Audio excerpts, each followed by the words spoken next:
Sir నమస్కారం sir. నమస్తే. Sir నేను అల్లు అర్జున్ గారి ఇంటి పైన ఓయూజేసీ నాయకులు ముట్టడించేసి నిరసనలు తెలియజేసి దాడి చేయడం మనం చూసాం. పూలకుండలు అవన్నీ పలగొట్టేసి టమాటాలు ఇవన్నీ కూడా విసిరేశారు. అయితే ఇప్పుడు ఆ ఓయూజేసీ నాయకులను పోలీసులు అదుపులోకి తీసుకున్న తర్వాత వాళ్ళ ఫోటోలు, వీడియోస్ అవన్నీ కూడా వైరల్ అయ్యాయి కదా! వాళ్ళ ఫోటోస్ అన్నీ కూడా రేవంత్ రెడ్డి గారితో దిగిన ఫోటోస్‌ని పక్కన పెట్టి చూసి వీళ్ళంతా కూడా రేవంత్ గారి అనుచరులు, రేవంత్ రెడ్డి గారే ఇదంతా చేయించారు అన్నట్టుగా కూడా ప్రొజెక్ట్ చేస్తున్నారు. చాలా మంది అటువైపుగా కూడా మాట్లాడుతున్నారు. మరి నిజంగా రేవంత్ రెడ్డి గారు ఇటువంటి అటాక్ చేసే అవకాశం కనిపిస్తుందా వీళ్ళని పెట్టి? మీరేం చెప్తారు సార్ దీని గురించి? రేవంత్ రెడ్డి ప్రజా జీవితంలో ఉన్నటువంటి ఒక రాజకీయ నాయకుడు. అవును. ఏ సందర్భంలోనైనా ఇప్పుడు ఓయూజేఏసీ అనేది కూడా పొలిటికల్ ప్రాక్టీస్లో ఉన్నటువంటి ఒక ఆర్గనైజేషను. తెలంగాణ ఉద్యమ కాలంలో చాలా యాక్టివ్ రోల్ ప్లే చేసినటువంటి సందర్భాలు ఉన్నాయి. అవును. ఏదో ఒక సమయంలో అన్ని రాజకీయ పక్షాల వాళ్ళతోనూ వాళ్ళు కలిసి ఉండొచ్చు, ఫోటోలు దిగి ఉండొచ్చు, ఆ ఫోటోలు అవైలబుల్గానే ఉండొచ్చు. దాన్ని తీసుకొచ్చి ఇది రేవంత్ రెడ్డి చేయించాడు అని ఆరోపించడం అనేది కొత్త వివాదానికి తెరతీయటం. ఓకే. ఇప్పుడు ఆల్రెడీ అసెంబ్లీలో మాట్లాడిన దాని మీద మీరు ప్రెస్ మీట్ పెట్టి ఒక గందరగోళం క్రియేట్ చేశారు. ఇప్పుడు ఇలాంటి పని చేయటం ద్వారా ఇంకొక గందరగోళానికి తెరదీస్తున్నారు. ఓకే. ఇప్పటికైనా ఈ యాక్టివిటీ మానేసి వాళ్ళు రేవంత్ రెడ్డిని కలిసి ఉండొచ్చు, రేవంత్ రెడ్డితో 100 సార్లు మాట్లాడి ఉండొచ్చు. అది తెలంగాణ మూవ్మెంట్ జరుగుతున్న టైంలోనో, ఆ తర్వాత ఎప్పుడోనో, లేకపోతే బీఆర్ఎస్ మీద వ్యతిరేకతతోనో కాంగ్రెస్ పార్టీ నాయకుడిని కలవటం తప్పే ఉంది. జేఏసీ వాళ్ళు ఒకే ఏరియాలో ఉన్నారు కదా, ఇద్దరు రాజకీయ రంగంలోనే ఉన్నారు, వాళ్ళు ఒకరినొకరు కలుస్తారు. అది పెద్ద విశేషంలాగాను. ఇప్పుడు ఏదో సందర్భంలో చంద్రబాబు నాయుడు గారు ఒక ప్రాంతానికి వెళతాడు, లేకపోతే పవన్ కళ్యాణ్ వెళ్తాడు, ఏదో ఒక ప్రాంతానికి పర్యటనకు వెళ్తాడు. ఆ సందర్భంగా అక్కడ ఉన్న వాళ్ళు ఎవరో ఫోటోలు దిగుతారు, ఒక కెమెరా వాడితో పురమాయించుకుని వెళ్ళి నిలబడతారు, ఫోటోలు దిగుతారు. ఆ ఫోటోలో ఉన్నటువంటి వాళ్ళలో ఎవరో ఒకడు ఆ తర్వాత ఒక సెన్సేషనల్ క్రైమ్ చేస్తే ఆ క్రైమ్ చేసిన వాళ్ళకి ఈ సెలబ్రిటీకి మధ్యలో బంధుత్వం ఉంది, వీళ్ళే వాళ్ళని చేయించాడంటే ఎలా ఉంటుంది? అలాంటిదే ఇది కూడా.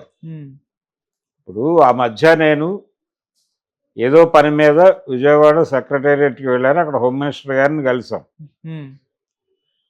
అక్కడ ఒక వ్యవస్థ ఉంది, మనకు తెలియదు. ఫోటోలు తీసేస్తున్నారు, ఫోటోలు తీసేవాడు. నేను ప్రెస్ వాళ్ళేమో అనుకున్నాను. ప్రెస్ మాత్రమే కాదు, వాళ్ళ పిఆర్ఓలు కూడా ఉంటారు కొంతమంది. ఫోటో అంటే ఎవరు వచ్చారు అనేది వాళ్ళ రికార్డు కోసం ఫోటోలు తీసుకుంటారు. ఆ ఫోటోల్లో నా వెనకాల చాలామంది నిలబడి ఉన్నారు. అందులో ఎవరైనా ఒక క్రైమ్ చేసుంటే ఈ క్రైమ్ గురించే వాళ్ళందరూ మాట్లాడుకుంటున్నారు అక్కడ కూర్చుని అని ఆ ఫోటో మీద ఒక వ్యాఖ్యానం చేస్తే మేమందరం కూడా ఇన్వాల్వ్ అవుతాం కదా దానిలో. అందులో ఎక్కడో ఒక మూల నిలబడ్డ అతన్ని ఒక రౌండ్ చేసి, ఇదిగో ఇతను ఇక్కడ ఉన్నాడు, వీళ్ళందరూ కలిసే ప్లాన్ చేశారని స్టోరీ వేయొచ్చుగా, వేయటానికి స్కోప్ ఉంది కదా. అవును. అంతే, అదే చేస్తున్నారు వీళ్ళు. ఇది చేయటం ద్వారా రేవంత్ రెడ్డి దాడికి ప్రేరేపించాడు, రేవంత్ రెడ్డి దాడి చేయించాడని మాట్లాడితే మరికొంత పరిస్థితిని జటిలం చేసుకోవటమేగా. మీరు సానుకూలపరుచుకున్నది ఎక్కడ? రాంగ్ ఇన్ఫర్మేషన్ ఇస్తున్నారు పోలీసులు సీఎంకి అని మీరు మాట్లాడారు ప్రెస్ మీట్ పెట్టి. వాళ్ళు రాంగ్ ఏం కాదు, ఇదిగో ఇది ఫ్యాక్ట్స్ అని వీడియో సహిత ప్రెస్ మీట్ పెట్టి ప్రపంచం ముందు నుంచోబెట్టారు. అవును. నేను థియేటర్ దగ్గరికి సైలెంట్గా వెళ్ళాను అని చెప్పింది ఏమిటి? థియేటర్ దగ్గరికి నేను సైలెంట్గా వెళ్ళాను, జనం బాగున్నారు, మీరు ఒకసారి ఆ తలుపు తీసి చేయిస్తే తప్పుకుంటారు, మీరు లోపలికి వెళ్ళిపోవచ్చు అని చెప్పారు పోలీసులు. అందుకని ఆ టాప్ పైన చెయ్యి పైన అని చెప్పాడు ఆయన. అదే కదా చెప్పింది వారు. అవును. కానీ నిన్న వీడియోలో మనం ఎక్కడి నుంచి చూసాం? సప్తగిరి థియేటర్ ఎదురుకొండ నుంచి ప్రొసెషన్ నడిచినట్టుగా చూసాం, రోడ్ షో అది. అదే కదా మాట్లాడింది రేవంత్ రెడ్డి. దాన్ని మీరు ఖండించడం కోసం హడావిడిగా ప్రెస్ మీట్ పెట్టి ఎందుకు టెన్షన్ పడ్డారు? మళ్ళీ ఇప్పుడు కొత్త వివాదం ఎందుకు రేపుతున్నారు? ఆపేయాలి కదా, ఇంకా వివాదాలు ఆపి వెళ్ళి సీఎంతో మాట్లాడుకుని పరిస్థితిని సానుకూలపరుచుకుంటే అయిపోతుంది కదా. ఎందుకు రెచ్చగొడుతున్నారు? మీరెందుకు సిచ్యువేషన్ని జటిలం చేసుకుంటున్నారు? అది మానుకోవాలి ముందు. నిన్న ఆయన సంయమనం పాటించాలి అందరూ అని చెప్పాడు అరవింద్ గారు. సంయమనం పాటించడం కాదు ఇక్కడ, కొంచెం కాన్షియస్గా ఉండి ఇప్పటి వరకు ఈ ఇన్సిడెంట్ ఇంత ప్రొలాంగ్ అయ్యి ఇప్పటికీ నడుస్తుందంటే వాళ్ళే కారణం. ఎవరు ఆపుతారండి? వెళ్ళి నేను కోమటిరెడ్డి వెంకటరెడ్డి అన్న మాట కరెక్ట్. అది ఎందుకు ఆపుతారు? మీరు ఇమ్మీడియట్గా హాస్పిటల్కి రష్ అయ్యేవాళ్ళు కదా. ఇప్పుడు సినిమా వాళ్ళు ఎవరు అక్కడికి వెళ్ళలేదు, మీ ఇంటికి వచ్చి మీకు పరామర్శ చేశారు తప్ప. అంటే జగపతి బాబు వెళ్ళొచ్చాడు, అవును ఆయన పర్సనల్ లెవెల్లో వెళ్ళొచ్చి ఉండొచ్చు, ఆయన పబ్లిసిటీ కూడా కోరుకోవాలా. అవును కానీ ఆయన మీద ప్రెజర్ పెట్టి నన్ను స్టేట్మెంట్ ఇప్పించారు అనుకుందాం. సినిమా వాళ్ళు ఎవరు కాదు, ఒక ఆయన వెళ్ళొచ్చాడని చెప్పుకోవడమా? మీ ఇంటికి వచ్చిన వాళ్ళందరూ అక్కడికి వెళ్ళారా లేదా అని అడిగితే ఏం చెప్తారు సమాధానం? చిరంజీవి గారు వెళ్ళలేదు కదా అక్కడికి పరామర్శకి, కనీసం ఓపెన్ గా ఒక మాట కూడా అనలేదు కదా ఆయన. రైట్ ఆర్ రాంగ్, సపోర్ట్ గాను అగైనెస్ట్ గాను ఒక స్టేట్మెంట్ ఇవ్వాలి కదా. ఎందుకంత సైలెంట్ గా ఉన్నాడు? అది ఇండస్ట్రీ పెద్ద ఆయన, ఇండస్ట్రీ సేవకుడిని అని చెప్తాడు ఆయన. కానీ ఆయన సేవకుడని చెప్పుకుంటాడు కానీ హంబుల్గా నిజానికి పెద్ద అని ప్రపంచం అంతా అంటోంది. ఇంత జరుగుతుంటే ఇండస్ట్రీలో ఒక పాపులర్ హీరో, క్రౌడ్ పుల్లర్, ఒక రికార్డులు బద్దలు కొట్టిన సినిమా హీరో, ప్రస్తుతం జాతీయ మార్కెట్లో బాహుబలి రికార్డులను చెదరగొట్టేసిన సినిమా హీరో అతను. మరి అలాంటి వాడిని సపోర్ట్ చేస్తూ మాట్లాడాలి కదా ఎవరో ఒకళ్ళు. ఎందుకు రావడం లేదు డైలాగులు? ఎవరి నుంచి ఏ స్టేట్మెంట్ ఎందుకు రావడం లేదు?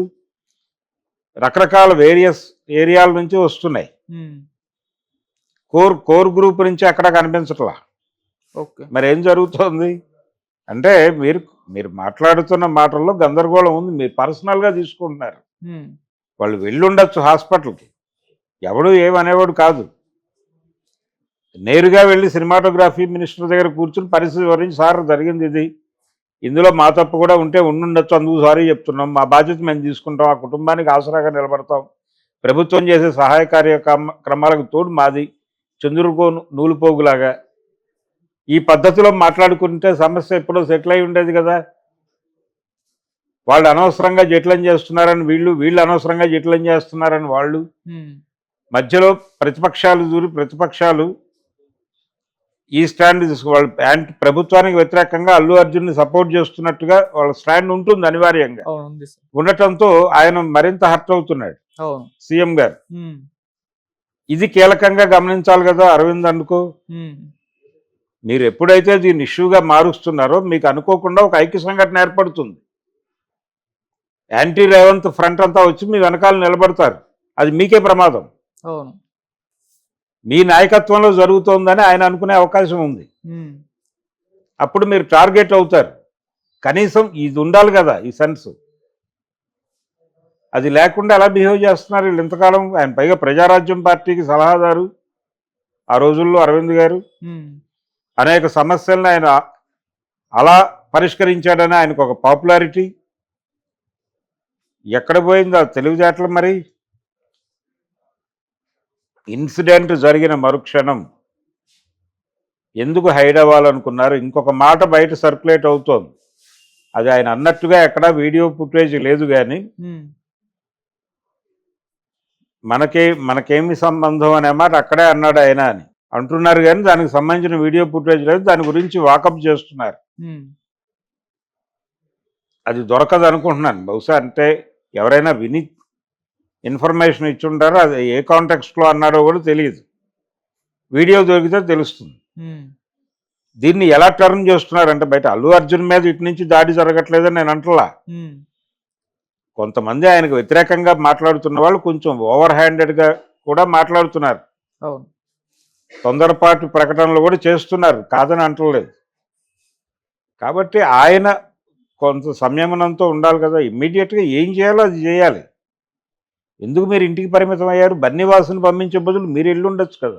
అయితే బన్నీవాసు చెప్పాడట, మీరు వస్తే ఇంకా రష్ అవుతుంది, ఇక్కడ ఇబ్బంది అవుతుంది, మళ్ళీ అలాంటి ఇన్సిడెంట్ రిపీట్ అవ్వచ్చు ఇక్కడ, మీరు సైలెంట్గా వెళ్ళండి, ప్రపంచానికి చెప్పకుండా. మీరు అల్లు అర్జున్ అనేది రివీల్ చేయకుండా మొత్తం గెటప్ మార్చేసుకుని వెళ్ళి లోపలికి వెళ్ళి సైలెంట్గా పలకరించేసి మాట్లాడి వీడియో తీసుకుని మీరు ఇంటికి వెళ్ళిన తర్వాత ఆ వీడియోని ప్రపంచం ముందు రిలీజ్ చేస్తుంటే ఎంత గ్రాండ్గా ఉండేది. ఎవరి ఫోన్లో వాళ్ళే చూసి ఆనందించేవాళ్ళు కదా ఇష్యూని. అది చేయకుండా మీరు ఆ ప్లానింగ్ చేయకుండా ఎంతసేపు ఇది అధికార ప్రతిపక్షాల్లా తయారైంది. అవును, వారు ఒక మాట అంటే వీరు ఒక మాట అంటంగా తయారైంది పరిస్థితి. ఇప్పుడు అల్లు అర్జున్ ఏమన్నా రాజకీయాల్లోకి రాబోతున్నాడా ఏమిటి గోళ అని మాట్లాడుతున్న వాళ్ళు కూడా తయారయ్యారు. అంటే ఏమిటి పరిస్థితి? ఒకవేళ వెళితే పాన్ ఇండియా స్టార్ కాబట్టి ప్రైమ్ మినిస్టర్గా పోటీ చేయాలి ఆయన. ఆయన ముఖ్యమంత్రి స్థాయి దాటిపోయి చాలా కాలం అయింది. పుష్ప 1తోనే దాటేశాడు ఆయన సీఎం రేంజ్. ప్రస్తుతం అల్లు అర్జున్ది